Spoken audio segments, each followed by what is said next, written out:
Now at 6 and streaming on crossroadstoday.com, Victoria County Sheriff's deputies and U.S. Marshals arrest a Victoria man today. The latest on a fire that destroyed a house in Victoria last night. And dealing with domestic violence in the Crossroads. Well, there you see a live sundown. It looks really nice and it feels like spring, doesn't it? But it's not. It's January.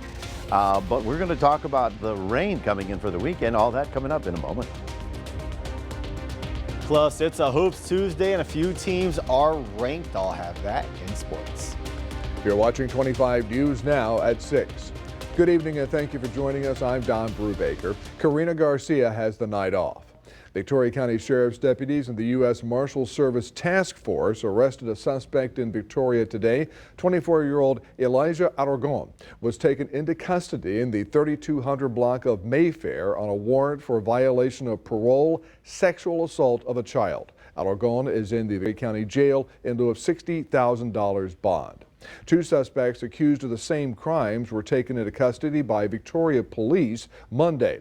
21-year-old Erasmo Garcia and 18-year-old Rico Macias are charged with deadly conduct, discharge of a firearm, and tampering or fabricating physical evidence with intent to impair. Those two are in the Victoria County Jail. No bond set on those charges. An Amber Alert was issued around 4:20 p.m. for a missing 14-year-old girl, Scarlett Smith. She was last seen in a red hoodie. The suspect is 22-year-old Barry Ben Van Mersbergen. They were last seen in a tan 2012 GMC Terrain with a handicap license plate number 3RVWG. If you have any information on their whereabouts, call 911. An update to a fire that happened last night in the 2000 block of East Power Avenue near Avenue D. The Victoria Fire Department ruled the home a total loss. Police say the fire started when fiber optics workers hit a gas line. 3 people were inside the home at the time, but everyone got out okay and no one was hurt. Domestic violence is the #1 reason women and children become homeless. Jenny Stafford with Midcoast Family Services says they had the ability to help anyone in need at no cost. Midcoast Family Services sees about 400 women and children every year at their domestic violence shelter. She says the stigma of asking for help has lessened over the years, but domestic violence is still hard for many to accept. Very often a victim will try to cover up or normalize the behavior. They may really love this person that's being abusive to them.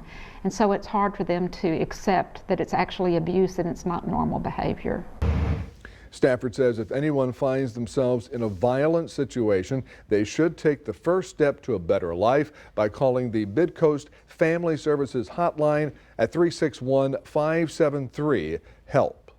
The National Weather Service has posted a river flood warning for the Crossroads. The warning for Victoria and Calhoun counties is in effect until late Friday morning for the Guadalupe River near Bloomington.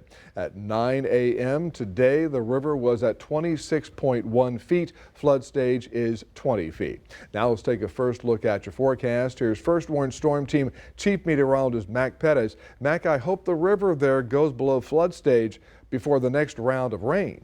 Well, that's always the timing is very important. And the answer to your question is yes. In fact, we don't have any significant rainfall coming in. We have some coming in on Saturday morning, but it's going to be a pretty fast looking storm. Right about now, our high temperature today, 72 degrees. Felt like spring, didn't it? Well, it's not spring just yet. We'll talk about what to expect for the next 7 days coming up in just a moment. Back to you, Don. Mac, thank you. Early voting for City of Victoria Mayor runs until 7 o'clock tonight. Early voting is at the Dr. Patty Dodson Public Health Center, 2805 North Devero, Classroom A. On the ballot, Peter Brown, Carissa Winters, Josephine Solis, Dwayne Crocker, Jacob Sauceda, and Bob Constantine. Join us this Saturday for complete coverage of the special mayoral election. There's a groundbreaking ceremony at Victoria College this afternoon. It comes the day after VC's Board of Trustees approved a guaranteed maximum price for the construction of the new Student Success Center. This ensures product cost will not exceed the established amount. The 3-story expansion and renovation of the existing student center will will provide students with resources, including a library, admissions, advising, financial aid, testing, veteran services, and tutoring, all in one central campus location. Completion of the new facility is slated for next year. That's also VC's 100th anniversary. The Victoria County Tax Assessor Collector's Office will be open for extended hours Wednesday. That is the deadline to pay for Victoria County property taxes. The Tax Assessor Collector's Office will be open at 205 North Bridge Street from 7:45 a.m. to 5:30 p.m. Wednesday for taxpayers. Several migrants were rescued on Monday while trying to cross the Rio Grande into Texas. A child and 3 adults were rescued after they got swept up in the strong current. DPS troopers were able to pull them into a boat and bring them ashore. Just hours earlier, 2 men, a woman, and a toddler also nearly drowned. That mother and baby were rescued by the Texas National Guard after almost being swept away as they tried to cross. The infant was in critical condition and had to be stabilized at the scene. A convoy of trucks is heading from Dripping Springs near Austin to Eagle Pass, calling on the government to take action on the border. The Take Our Border Back convoy said it'll be calling on the government to address the crisis at the border. On its website, one of the groups left Monday. In a video the group posted online, they say they condemn violence and are not looking to engage with anyone. Law enforcement along the border are preparing for the convoy to arrive later this week. The state Supreme Court will hear challenges to ban transition-related care for children. You can read the Texas Tribune article on our website, crossroadstoday.com. Remember to subscribe to our YouTube channel, Crossroads Today. Hit the like button and click the notification bell so you can see Crossroads Today on YouTube. And stay with us. Coming up on 25 News now at 6, Austin's airport gets a first of its kind air traffic control simulator. Also ahead, a longtime Victoria firefighter retires after 36 years in the department. 21 Bravo combat engineer, Army veteran David Christopher Barber is your military hero for the month of January and your first military hero of 2024. Chris moved down to Ostwell, Texas from St. Louis, Missouri, and quickly adapted to the Texan lifestyle, working on a ranch. You know, I worked for the O'Connor Ranch for 2 years and had no idea what I was getting myself into, breaking horses and trapping hogs and, seeing all the deer out there. Once he and his girlfriend moved to Victoria, Chris knew he needed something more long-term for work, so he went to an Army recruiter and joined the service in 2004. He even scored high on the ASVAB, so he became an engineer with a pretty surprising job placement. Well, once I got there, it was C4, explosives blowing up IEDs, and so I got to do a lot of that. We were trained to disarm mines, buried underground, anti-tank mines. I got to take a metal detector, was part of my inventory, and it was one that would, it was extendable. And so on the roadside, I'd be looking for IEDs. You got to be a little special crazy, to be doing that crap. And I'd find them, and then I'd place C4 on top of it and blow it in place. Chris frequently finding bombs. Find 55-gallon drums buried in palm groves where kids play, where these people get all their, dates from these palms. We'd find 55-gallon drums, and they would be plastic, not metal. But the metal clasp that held the lid closed would detect. And so I'd pick that up. And we'd pull out tons of African 155 rounds this tall. We'd find cell phones, SIM cards, computers. So Chris was on the front lines of the Iraq War looking for bombs as well as doing missions with his fellow soldiers, some getting pretty dicey, like his very first mission.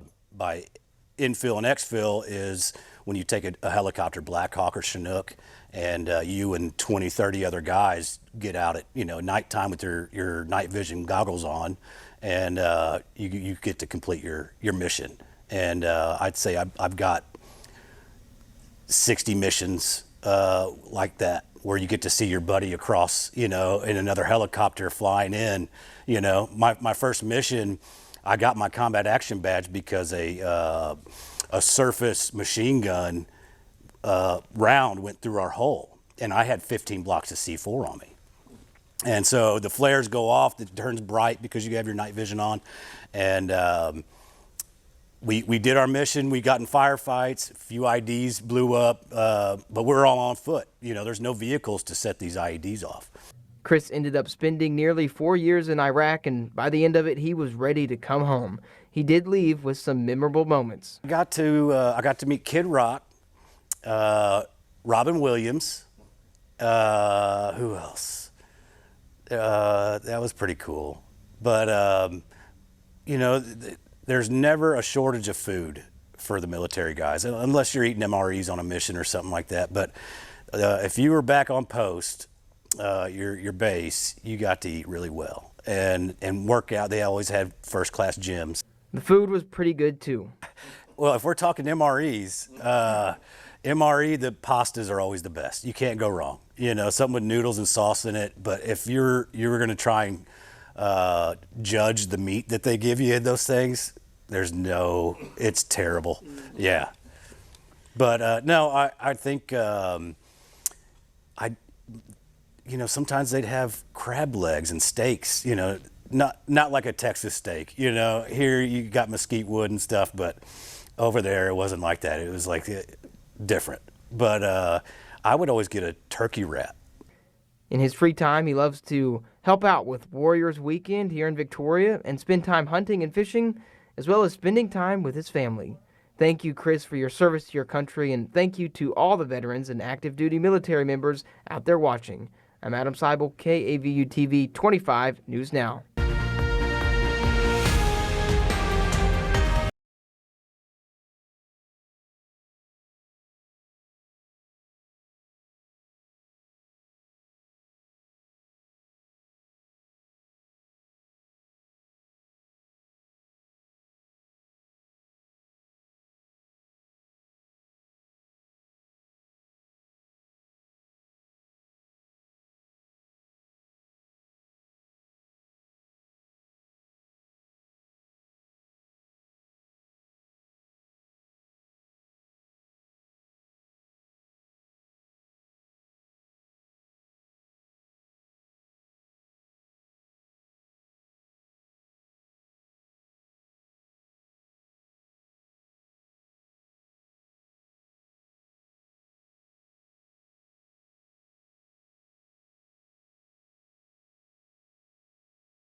Austin Bergstrom International Airport is the first in the country to receive an advanced air traffic control tower simulator system from the FAA. The goal is to combat problems at the airport caused by a national shortage of air traffic controllers.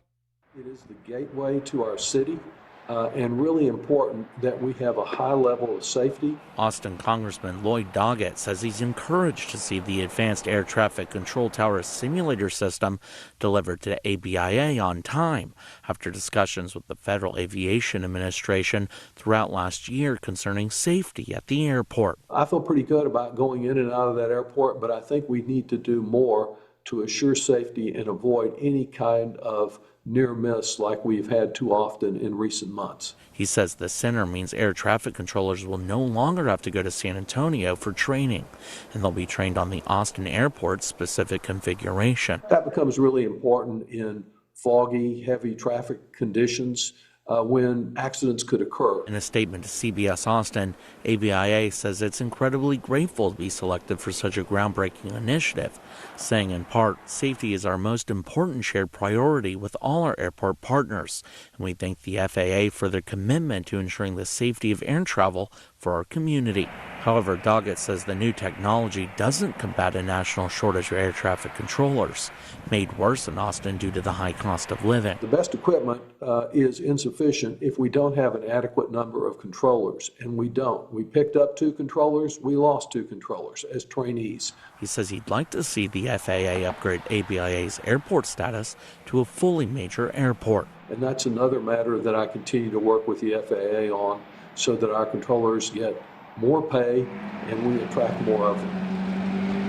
Doggett says the FAA will be sending another piece of equipment to the Austin airport by June, a transponder device called the Surface Awareness Initiative. It will help controllers know everything that's moving on the runway, from planes to luggage carts. Join 25 News Now anchor Karina Garcia for the 2024 Crossroads Heart and Stroke Walk. The event takes place this Saturday at 8 a.m. The walk will start at 8:15 at Riverside Park, located at 311 Memorial Drive. To register or donate, visit crossroadsheartwalk.org to sign up.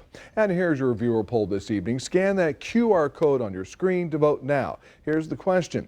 Do you plan to attend the Heart and Stroke Walk at Riverside Saturday? Yes or no? Let's look at the numbers. 5% say yes and 95% say no. We thank you for voting. We want to hear from you. Come to crossroadstoday.com/vote to take part, and I will have an update on 25 News Now at 10. The Victoria Fire Department's interim chief is retiring. Shannon Martin joined the department at 18 years old on July 18, 1987.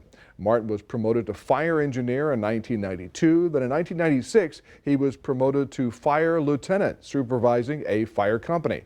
In 2005, Martin was promoted to battalion chief, overseeing a full fire shift. Then in 2016, he became the assistant fire chief in charge of fire department operations. Last year, he took on the role of interim fire chief following the retirement of Chief Tracy Fox. Well, good evening, everybody. Oh, we got a little cloud cover that came in late in the afternoon, but you got to admit it was a beautiful day. Felt like springtime out there. 65 degrees is our current temperature. We managed to get up to 72. Well, those temperatures will stick around for a couple more days, but we've got a rain possibility coming in Friday night. We're going to talk about that coming up in just a moment.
Well, good evening, everybody. It certainly was another beautiful day. We had a little cloud cover sort of roll in late in the day, but that's high-level cloud cover coming up from the south, so it's not a major problem. Out on the west, we start looking that way because all of our next big storms are coming in that direction. You can see, there's Austin, and there we are. We have the first little system right here in the Sonoran Desert, but this is what we're going to be looking at for about a week. And if you remember last winter, California got slammed by about 5 or 6 of these, and floods, heavy snows, heavy rains. In fact, this one alone is going to bring them 10 to 15 inches of rain, and then there's going to be 3 more behind it. So this is going to be very interesting because as the weather gets deep here, we've got this trough that goes down, and that brings and encourages a ridge of high pressure over the country. What I'm telling you here is that there's going to be no winter over much of the United States for about a week and a half because all the weather is going to be coming at us from that way, and that is, of course, the Pacific, not of Arctic Oregon, therefore not as cold. We're looking at 45 tonight for most areas around the crossroads. We're looking for, 69, 70 degrees, pretty much everywhere you want to go. 70 in Gonzales, 69 out in Karnes City, and 67 down in the Seadrift area. We are looking good. In fact, it's going to feel very much like springtime out there, but remember, spring doesn't begin until March 19th. So we got about 40 some days of winter to deal with. And as you might remember that I said this earlier, after that one little cold snap that we had when the vortex sort of dropped the Arctic air, now I don't see any significant cold, ice and snow. I mean, it'll get cooler, but there's no ice and snow because all the storms are coming at us from the west for 2 weeks. And that puts us mid-February. By March, it's pretty much over with. So here's the cloud deck that's going to roll into us probably on Thursday and blow into Friday, but it's Friday night when the next storm actually arrives here. It's a frontal system, and it'll have a line of showers ahead of it, and it'll roll down into our area sometime early Saturday morning, more likely in the overnight time period. So let's take a look at what's happening at our rivers. Well, everything's coming down. As a matter of fact, all of our rivers are back into within bankful. As you can see right about here, this is the Guadalupe River at Bloomington. So they were at crest, they were flooding, and as of today, we start coming down, and then by tomorrow and the next day, it should be settling down. Now, let's take a look at the big picture, only because what's going to be, it's interesting to me as a weather guy, most of the country is not going to be feeling winter. As a matter of fact, Midwest will be in the 50s, 60s for the next couple of days. So high pressure, giving them plenty of sunshine and mild weather. Mild weather continues all the way through Thursday. Here is Thursday, and then Friday, the storm comes into the southwest. It moves through here early in the morning on Saturday, and then Saturday afternoon clears out, but it's going to come in with a line of showers, maybe some thunder showers, so it could get a little interesting, and we'll certainly be updating it as close as that we get. We're looking at 72 tomorrow in Cuero. We're looking good, nice weather for Wednesday, Thursday. Friday night is the rain chance. Big storms on Saturday morning, and then clearing up by Saturday night, and your Sunday is looking great.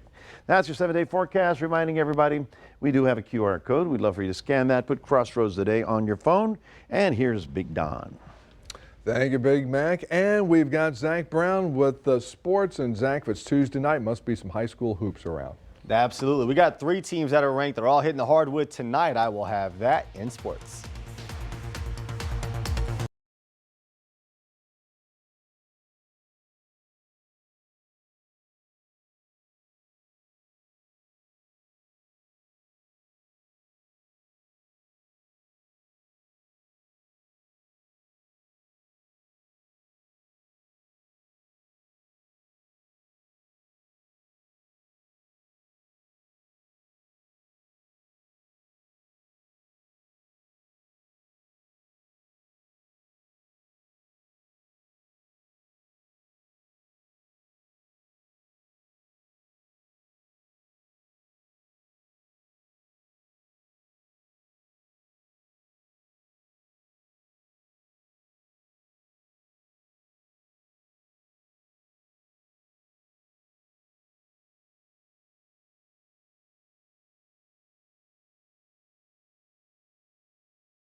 The number 4 Houston Cougars and the Texas Longhorns battled it out on the hardwood last night. Very close one out in Austin, Texas, led by 2 points late. The Houston Dunker tip stuffed, but the putback good, plus the foul, but the free throw no good. In overtime, what a period that was. Joseph Tugler with the putback slam extends Houston's lead to 3 points, but back comes Texas. Jumper good. The free throw ties it at 70, but the Cardiac Cougs pull away with less than a minute to play. Final score, Houston 76, Texas 72. Hot head coaching candidate and Lions offensive coordinator Ben Johnson. He has reportedly opted to stay in Detroit. Johnson is only 37 years old and will likely be a hot candidate next year as well, but that means one less option for the remaining 2 head coaching vacancies with the Commanders and Seahawks. With the success C.J. Stroud had in year 1, Slowick out of Houston could have emerged as a lead candidate for either of those 2 teams, but reports just before 6 p.m. say that Slowick has agreed to stay in Houston at least 1 more year. And speaking of C.J. Stroud and the Texans, he is officially a Pro Bowler with Patrick Mahomes moving on to the Super Bowl. Stroud will take that vacancy, making it as a rookie. The other first-round pick in Houston, Will Anderson, is also a Pro Bowler. Safe to say Houston, huge risk, but a bigger reward with those trades in the first round. And, of course, Laramie Tunsil, who was voted in originally, makes it in as well. Here in the Crossroads, the St. Joseph girls tipped off at 5 p.m. over at the Flyer Dome. They trailed 12-11 after the first quarter, but once the second quarter began, they answered almost immediately with a bucket to take a 13-12 lead. They've been playing great defense. If they can make their free throws, they should come out with the win. Waiting on a final score on that one. The 17th ranked Cuero Lady Gobblers in Lavernia hoping to deliver some bad news to the Bears. With a win tonight, the girls will be district champs. They come into this game a perfect 9-0 and have already beaten Lavernia once this year. It would be the first district title since 2018-2019. The 20th ranked and first place Lady Brahmas also hit the road to take on Columbus. They cannot win a district title tonight because the Edna girls breathing down their necks, and the number 10 ranked Shiner girls at home taking on Flatonia. This is a huge game. Shiner at 9-0, Flatonia 9-1. Their one loss came by 2 points to the Shiner girls. So it should be a fun one over there. That is it for your sports. Don, back to you. All right there, Zach. Thank you. And we're back in a moment. The winner's trophy for the 150th Kentucky Derby arrived at Churchill Downs today.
And down the stretch we come. The 150th running of the Kentucky Derby is less than 100 days away, and today the winner's trophy arrived at Churchill Downs. The 14-carat trophy will be presented to the owner of the 3-year-old that wins the Derby on the first Saturday in May.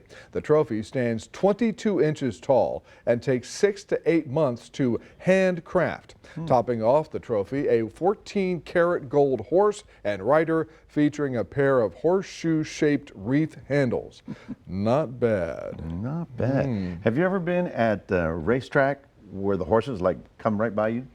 Once many years ago. Well, you know, people think, oh, it looks real pretty at the front. When you're by the track, it's a thundering herd coming through. I mean, kind of loud. You feel that like, oh my gosh.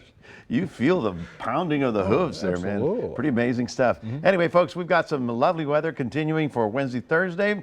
Friday night late, probably after midnight or at midnight, the frontal system comes through with some rain. It'll be mostly overnight. That's good. But Saturday morning, we still could have some showers before it clears up. But Sunday's looking good.